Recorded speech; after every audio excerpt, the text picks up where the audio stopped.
গায়ের মানুষ সহজ সরল, চিটিং বাজদের মনটা গরম।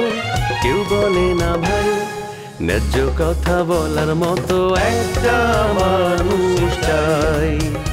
আমরা ন্যায্য কথা বলার মতো একটা মানুষ চাই।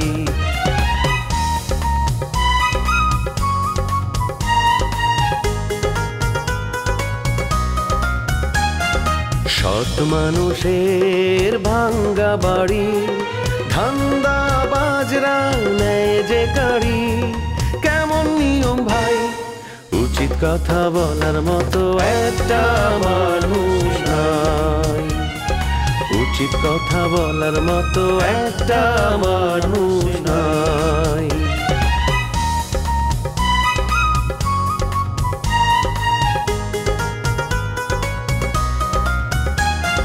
চোরের মায়ের বড় গলা, মিথ্যা দিয়ে সত্য বলা ভদ্রলোকের ভাই।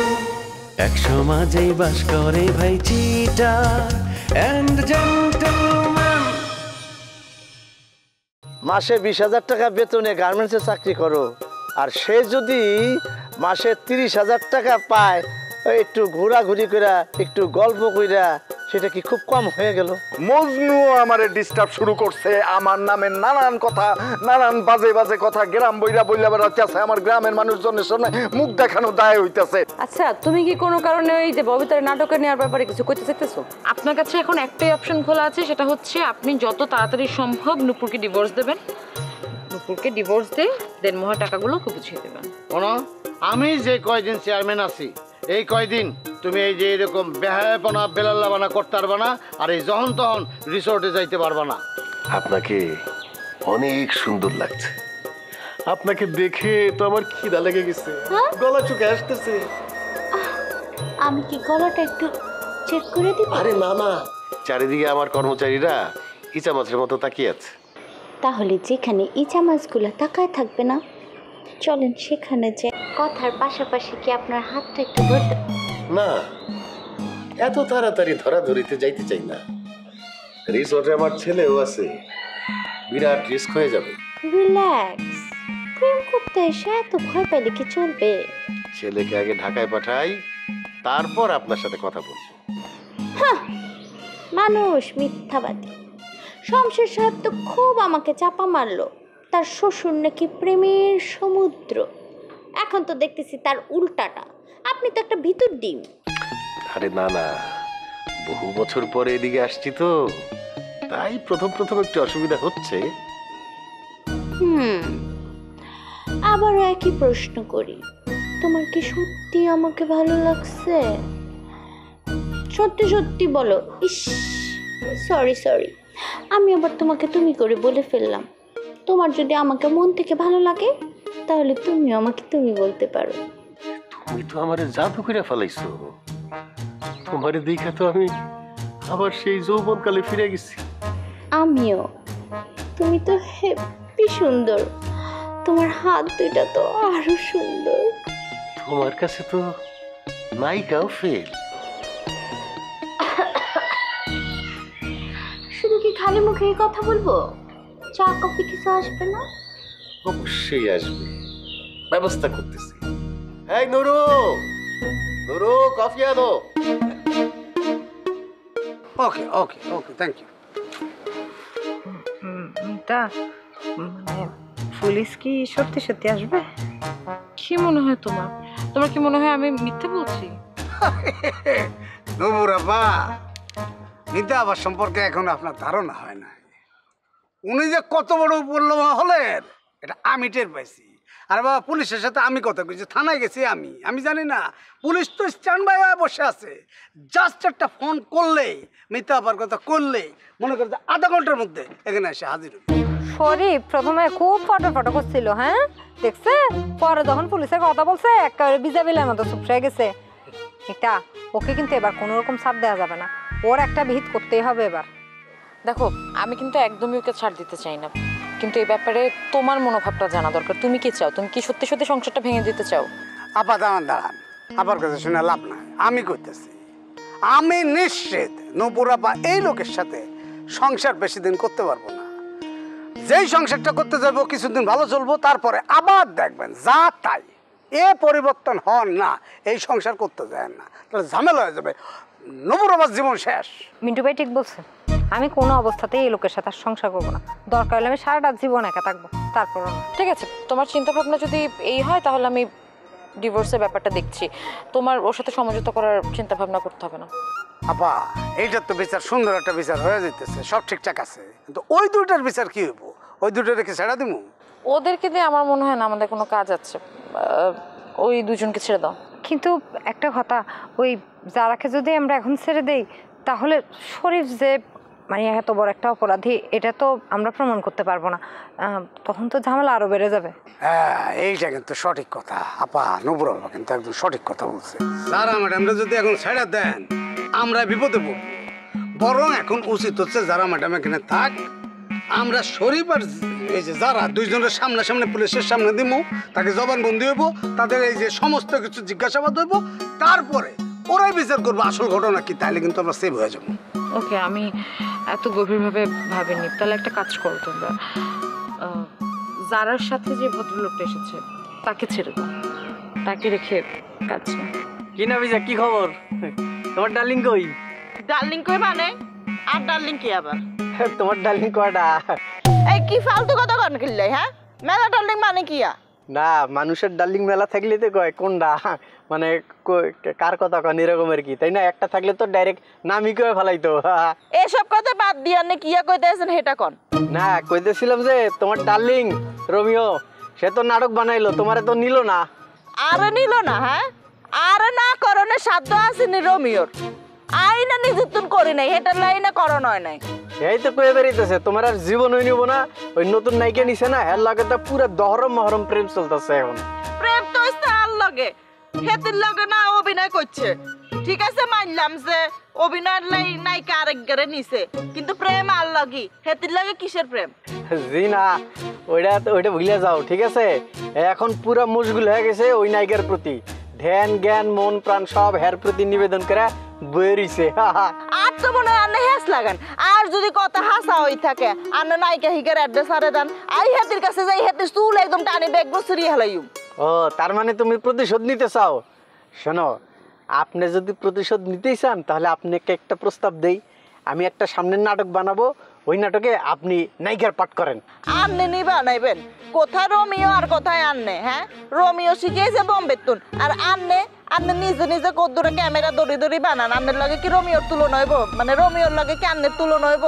শোনেন, আপনাকে আমি নায়িকা বানাবো বলে সম্মান দিয়ে আপনি বলছিলাম, এখন তো তোমার দেখে আপনি গেল, আপনি সম্মান দেওয়া লাভ নাই। আর ওই যে রোমিও বোম্বেতে শিখাইছে না, সব মিছা কথা, ঠিক আছে? রোমিওর ওই নাটক কে বানাই দিছে? রোমিওর ওই নাটক আমি বানাই দিছি, আমি সব কিছু আমি করছি, আমি ওরা অভিনয় করেছি ওই জায়গায়। সামনে আর একটা নাটক বানাবো চিন্তা করছিলাম, তোমার আমি নায়িকা হিসাবে বানাই দিই, তাহলে তুমি নামটা অনেক বেশি হয়ে যাবো, তাহলে ওই নায়িকা একটা মাইর খেয়ে যাবো, ডাউন হয়ে যাবো। এই জন্য তোমার আমি নিতে চাইছিলাম, উপকারী করতে চাইছিলাম, তুমি তো বুঝলেই না আমার কথাটা। রোমিও থাকতে আই আন্নের নাটককে আই কারো নাটকে করতাম না, অহন্য একটু ঝগড়া মিটে গেলে ব্যাগ ঠিক হয়ে যাব।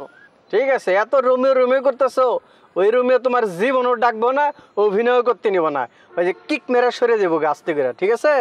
আপনি এসব কথা বাদ দেন, আরে জ্বালাইতে আইছেন কেন? ও আরে কি কিক মারবো, আই তো আরে কিক মারে হালাই দিছি, ওনার কাছে আর হাত ধরি চাপি বই থাকে। তাই নাকি? মিছা কথা করার জাগাবো না, এই তো উল্টা কথা কয়ে পারে, যাই তোমার লোকের কথা কয়ে লাভ নেই। জান আইসে কতরে খবর লই, মানে মানুষের আর কোনো কাম নাই, হ্যাস লাগাইতে পারলি হইলো, হ্যাস লাগাইতে উস্তাদ যত সব। ঠিক আছে আপা, আপনি যেহেতু কইতেছেন ওই লোকরে আমি ছাড়ুম, তা আমি ছাড়া লাভ নাই তো, ওনারা ছাড়া যদি ধাক্কাও বের করি তা উনি যাইব না, কারণ কি জানেন তো, উনি যারারে ছাড়া যাইব না, ওনাকে আবার ভালোবাসা গভীর। মানুষের মনের মধ্যে এত প্রেম থাকে কোথায়, আমি না এটাই বুঝি না। মানে একসাথে 2-3টা প্রেমও করছে, তারা নাকি আবার বিবাহিত। বিবাহিত লোকজনই বেশি পাজি হয় আজকাল, ওরা পরকীয়া করতে ওস্তাদ। তুমি এই ধরনের ছেলের সাথে কিভাবে জড়ালে আমাকে একটু বলো তো। আসলে ও তো কথায় অনেক পটু, আমাকে কিভাবে যেন ওর জালে ফাঁসায় ফেলছে, আমিও টের পাইনি। আসলে একা ছিলাম তো, জীবনে একটা সঙ্গীত দরকার ছিল। সব কথা শুনতে আর ভালো লাগতেছে না। এই ধরনের লোকের মুখে মধ্যে অন্তরে বেশ। যা হইছে হইছে, আর খবরদার এই ধরনের লোকের ধারে কাছে যায় না। ধারে কাছে আমি তো এরকম মানুষের ছায়াও পারাবো না। বাপুরে বাবু বহুত ঠিক কইছে আমার আন্না। আচ্ছা ঠিক আছে, চলো এখন রুমে চলো। না না, আমি এখন আর রুমে যাব না। হ্যাঁ, এই বিষয়গুলো রাজা ভাইকে জানানোটা জরুরি। আমি ফোনে রাজার সাথে কথা বলেছি। আচ্ছা আপু, প্রবলেমটা যেহেতু আমার, আমি ওনার সাথে একটু শেয়ার করি। যদি আমি নিজে থেকে কিছু না বলি তাহলে তো রাজা ভাই মাইন্ডও করবে, তাই না? বলবে যে আমি কিছু বললাম না। আপনি বলবেন, আপনিও ফোন করে বলেন, কিন্তু আমিও একবার বলা উচিত। না না, রাগ করবে কেন? ওর সাথে কথা বলেই আমি এগিয়েছি। তবুও তুমি যদি ভালো মনে করো তুমি যাও, গিয়ে সরাসরি ওর সাথে কথা বলো। ঠিক আছে, তাহলে আজকে আমি গেলাম, কেমন? তুমি সাবধানে দেখো। এই মিন্টু ভাই, মিতার খবরটা রাখবেন কিন্তু। হ্যাঁ, কি বলতেছেন? আরে আবার খবর আমি রাখুন, কোনো টেনশন নেই, আমি থাকতে কোনো চিন্তা নাই। আচ্ছা ঠিক আছে, আমি আসি তাহলে। তবে আপা, আপনি যে একদম একদম একদম সুন্দর করে সাইজ করতেছেন না, এতদিন পর একটু মনের মধ্যে একটা শান্তি পাচ্ছে, একটা বিচার হইতেছে। ঠিক আছে মিন্টু ভাই, এত সুনাম করতে হবে না। আচ্ছা চল চল। জামাই, আমার সাথে কথা বলে তুমি কি বুঝলা? আমি কি বান্ধবী হিসেবে তোমার চলবে?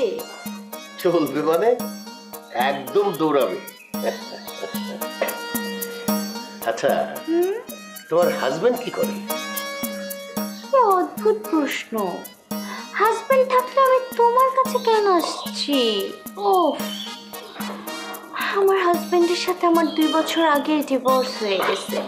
আমি এখন সিঙ্গেল। 2 বছর? 2 বছর ধরে তুমি সিঙ্গেল আছো? আরে এতদিনে তো আরো 2-3টা বিয়ে করতে পারতা। কেমনে পারবো জামান, বলো তো? এত বদমাইশ লোকজন আশেপাশে ঘোরাফেরা করে, কাউকে তো বিশ্বাস করতে পারি না। আমাকে কি বিশ্বাস করা যায়?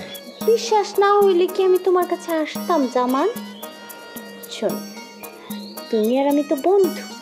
হ্যাঁ তাই তো, আমরা তো আসলে বন্ধুই, মানে নতুন বন্ধু তো, এই প্রথম প্রথম, তাই বুকটা একটু ধরফর করতেছে, একটু নার্ভাস ফিল করতেছি। নার্ভাস ফিল করলে প্রেম করবা কেমনে? বুড়া বয়সে প্রেম করতে আরো সাহস বেশি লাগে। সাহস আমার হয়ে যাবে, আগে তুমি বলো আমার সাথে কথা বললে তোমার কেমন লাগতেছে? খুব ভাল লাগতেছে। তোমার হাসিটা খুব সরল। এমন সরল সুন্দর হাসি খুব কম পুরুষেরই থাকে। হ্যাঁ, সত্যি করে বলো তো, আমার কিন্তু মনে হয় তোমার আরো প্রেমিকা আছে। আরে কি বলতেছো তুমি? প্রেম করার সুযোগই পাইলাম না, সাহসই পাইলাম না। 2টা বড় বড় ছেলে মেয়ে আছে, তাদের চোখ ফাঁকি দিয়ে কি প্রেম করা যায়? ওই জন্য ওই চিন্তা তো মাথায় আসে নাই। ছেলে মেয়েরা জানলে কি মনে করবে বলো তো? সেই জন্য মেয়েদের কাছ থেকে দূরে দূরে থাকতাম। এখনো তো দূরেই আছো, তোমার বুকের মধ্যে তো ধরপড় ধরপড় চলতেছে এখনো। দেখি তো হাত দিয়া। হ্যাঁ হ্যাঁ, করো কি, লোকজন দেখলে মুখ দেখাতে পারবো না। আমি চলে যাই, এত ভীতু পাগল লোকের সাথে প্রেম করা হবে না। হঠাৎ জরুরি তলব?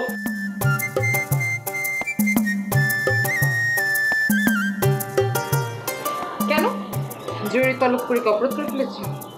না না, তুমি ডাকলে তো আমার অনেক ধরনের চিন্তা ভাবনার ব্যাপার থাকে, বুঝছো? তুমি বড় লোকের মেয়ে, গ্রামে আসছো, তোমার যদি কোনো সমস্যা হয় তাহলে আমার কোনো উপায় থাকবে? আই শোনো, খোঁচা মেরে কথা বলবা না। খোঁচা মেরে কথা বলাতে না তুমি ওস্তাদ। ছোটবেলায় তোমার সাথে এই যুক্তি তর্কের জ্বালায় না অতিষ্ঠ হয়ে যেতাম। এখনো তো আমার কথা বিব্রত হও, কিন্তু মুখের উপর বলতে পারো না, মনে মনে ঠিকই গাল দাও। জীবনেও গালি দিই না, এসব ফালতু কথা আমাকে বলবা না। শোনো, আসল কথায় আসি। আসল কথা এখনো আসো নাই? কি আসল কথা কয়ে বলো। তোমার শ্বশুর আসছিল আমার কাছে। আমার শ্বশুর মানে তোমার বাপ? আঙ্কেল চলে গেছে? কোথায়? হ্যাঁ, তুমি আমাকে ডাকবা না? বাড়ির উপরে এসে চলে গেলো, আমার তুমি জানাবে না? হাই, অনেক ফাল কথা বলতেছো কিন্তু। তোমার সাথে কি আমার বিয়ে হয়েছে? আমার বাপ কিভাবে তোমার শ্বশুর হয়? শুধু শুধু এইসব বাজে কথা বলো কেন? ও, তোমার সাথে তো আমার কোনো বিয়ে হয়, তাহলে তো শ্বশুর পাইলে তুমি। লতার বাবা তোমার কি হয়? শ্বশুর হয় না? লেবু আঙ্কেল এসেছিল আমার কাছে। কেন? ওর বদমাশ লোকটা এখানে আসছে কেন? কি চাইছে তোমার কাছে? চাচা আমার কাছে এসেছিল, আমাকে বারবার অনুরোধ করছিল যে আমি যাতে তার সাথে তার বাড়িতে যাই, তার বাড়িতে থাকি। তার বন্ধুর মেয়ে একটা হোটেলে থাকবে, রিসর্টে থাকবে, সে সেটা মানতে পারছে না। লতা চাচার সাথে খুব চিৎকার চেঁচামেচি করেছে যে কেন চাচা জোর করে আমাকে বাড়িতে নিয়ে যায়নি। জোর করে বাড়ি নিয়ে কি করবে? তোমার বিয়ে করার মতলব আছে নাকি? এগুলো কি ফালতু কথা বলো তুমি? আমার চাচার মতো মানুষ, আমার বাবার বন্ধু, এসব ফালতু কথা কোত্থেকে আসে তোমার মুখে? শোনো, ওই বদমাইশের বন্ধুর মায়ের দিকে তাকাই তো 1 মিনিট সময় লাগবে না। শোনো, আমার মারতে ইচ্ছা করতেছে। তুমি যেমন করে বলছো তাতে মনে হচ্ছে সে খুবই খারাপ মানুষ। উনি আসলে এতটাও খারাপ। তোমার কাছে ভালো লাগলে তুমি চাচার বাড়িতে চলে যাও, ওইখানে নাকি তোমার প্রিয় বান্ধবী আছে। লতা নিজে বলেছে আমি যাতে ওর রুমে থাকি। বাহ বাহ বাহ, খুব ভালো লাগলো। তোমাদের 2 বান্ধবীর প্রীতি দেখে আমি একদম পাগল হয়ে যেতেছি। এই ধরনের ভালোবাসা তো এখন দেখতেই পাওয়া যায় না। নিজের জামাইয়ের প্রতি কোনো ভালোবাসা নাই, কিন্তু জামাইয়ের বান্ধবীর প্রতি খুবই ভালোবাসা, অগাধ ভালোবাসা। এই ধরনের ভালোবাসা এখন দেখতে পাওয়া খুবই বিরল। একদম ফাজলামি করবে না। চাচা বলার পর আমি কি রাজি হয়েছি নাকি? আমি তো রাজি হই নাই। তোমার সাথে ব্যাপারটা শেয়ার করার জন্য আমি তোমাকে ডেকেছি। শেয়ারটা আমার পর্যন্ত রাখো, এর বেশি বাড়ায়ও না। এখন যাও, রেডি হয়ে আসো, আমি ওয়েট করতেছি। চলো ঘরে চলো।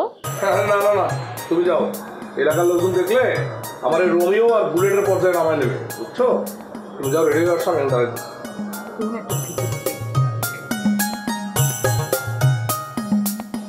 তোমার টাকা পয়সা ধন দৌলত থাকতে পারে, কিন্তু সেগুলোর প্রতি আমার কোনো লোভ নাই। আমার লোভ হইল তোমার স্মার্টনেস, তোমার কথা আর তোমার সৌন্দর্যের প্রতি। নাজমা, নাজমা, তুমি তো আমার দুর্বল করে দিতেছো। তোমারে কি করবো আমি বুঝতেছি না। তোমার কাছে পেয়ে তো আমি সেই 16 বছরের যৌবনে ফিরে গেলাম। আমার তো ব্যাপারটা উল্টা মনে হইতেছে।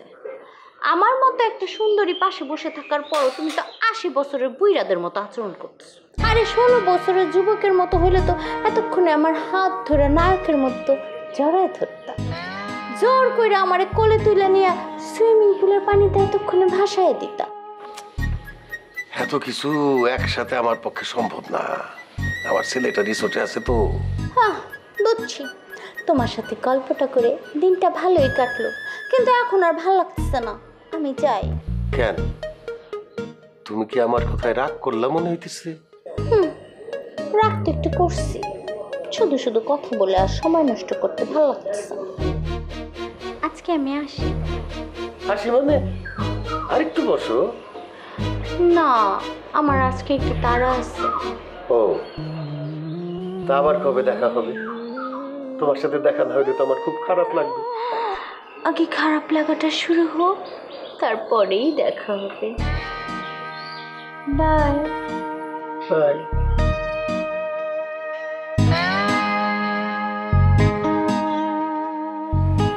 কি করছি জীবনে?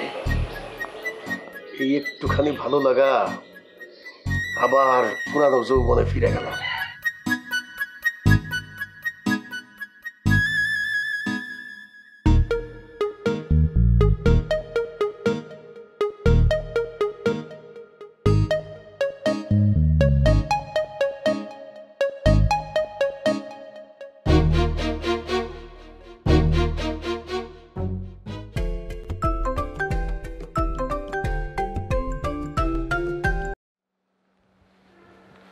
কিসে তুমি আমাকে আবার ফোন করছো কেন? ফোন কিনলে দিন না বুঝো। আর তুই এনে তোমার আটকে রেখে দে। মোটেই না, আমি কোথায় তোমাকে বন্দি করে রাখছি? তুমি তো তোমার খেয়াল খুশি মতো স্বাধীনভাবে চলাফেরা করতেছো। ঠিক আছে, আসল কথায় আসো। এখন তুমি যখন আসছো ভালো হয়েছে, আমাদের মোহরের টাকা বুঝিয়ে দিয়ে তুমি চলে যাও। তুমি সারা জীবনের জন্য মুক্ত হয়ে যাবা। আমিও আর আটকায় রাখবো না, তোমাকেও আর আটকায় থাকতে হবে না। দেন মোরের টিয়া এই 10 লাখ টিয়া তো টিয়া ফটো তো দিও, আর তো না আছে না তো টিয়া। ওরে বাবা রে, কেন দিতে পারবে না? হ্যাঁ, কি বিয়ের আগে তো বলেছিলে তুমি শিল্পপতির ছেলে, তোমাদের 1000 কোটি টাকার মালিক তোমরা। এখন সে টাকা কোথায় গেছে? হাওয়ায় রয়ে গেছে। তো টিয়া এগুলো আন না, এগুলো তো ফ্যামিলির প্রপার্টি আর আব্বার টিয়া। হ্যাঁ, তা আব্বার টিয়া লাই ফতারে করিম না। আর চিন্তাও না করি যে তুই আরই লেগরে ফাঁসে দিবেন ওপর। আমিও জীবনে চিন্তা করি নাই যে তুমি আমাকে বিয়ে করে এরকম আমাকে ফালা রাখবা, নিজের ঘরে তুলবা না। তোমার আমি ভালো ভাবছিলাম, বুঝছো? আচ্ছা তোর এক কথা খবর কম। হ্যাঁ, তোরা তো নিবেলে রাজি, তো আর আব্বা আম্মার তো সমস্যা, তোরা নিবেলে রাজি ন, তাই কি করিও? আমার কোনো কথাতে তুমি পাত্তা দাও না। হ্যাঁ, আবার আমার সব কিছুতে তুমি অবহেলা করো। কি মনে করছো আমি কিছু জানি না? আমাকে এখান দিয়ে অবহেলা করে ওদিকে আবার মিস জারার সাথে তুমি প্রেম করতেছো, মিস জারাকে তুমি সাহায্য করতেছো টাকা পয়সা দিও, সব তথ্য আমার কানে আসে, বুঝছো? কি ভাবছো তুমি আমাকে? দেখো নুপুর, এই মহিলা আত্মন টিয়া লই আর এটা পেয়েছে, বুঝছো না? এবার খুব ডেঞ্জারাস মায়া ফুয়া, এবার লোক আয় নাই, আল্লাহ বাসায় দিয়ে যে এবার লোক আর সম্পর্ক নয়, বিয়ে শাদী নয়, বুঝছো না? এই সমস্ত কথা বইলো না, বুঝছো? এগুলো যে তোমার মনের কথা না, আমি খুব ভালো করে জানি। এগুলো বইলে আমাকে ফটাইতে এসো না। আসছে এখন আমাকে ফটানোর জন্য এগুলো বল। নুপুর, তোমারে ফটে আর লাভ কি? তোমার লোক তার সম্পর্ক শেষ হয়ে গেছে, এখন দেন মরে টিয়া জোগাড় করে দৌড়ে দৌড়ে ঘুরিয়ে। অবশ্যই 3 লাখ টাকা জোগাড় হয়ে গেছে, আর কয়টা টিয়া বাকি আছে, ওইলে তো তোমার লোক আর মিটমাট হয়ে যাবে। তাই তোর কিল্লে ফটাই খাওয়া চাই। 5 লাখ দিলেও কোনো লাভ হবে না, বুঝছো? কাবিন নামায় যত লেখা ছিল ততই দিতে হবে। 10 লাখ টাকা দেখে আসছিল, তুমি আমাকে 10 লাখ টাকা বুঝিয়ে দিয়ে তারপর যাবা। আর এর আগ মুহূর্ত পর্যন্ত আমি কোনো ডিভোর্স পেপারে সাইন করব না।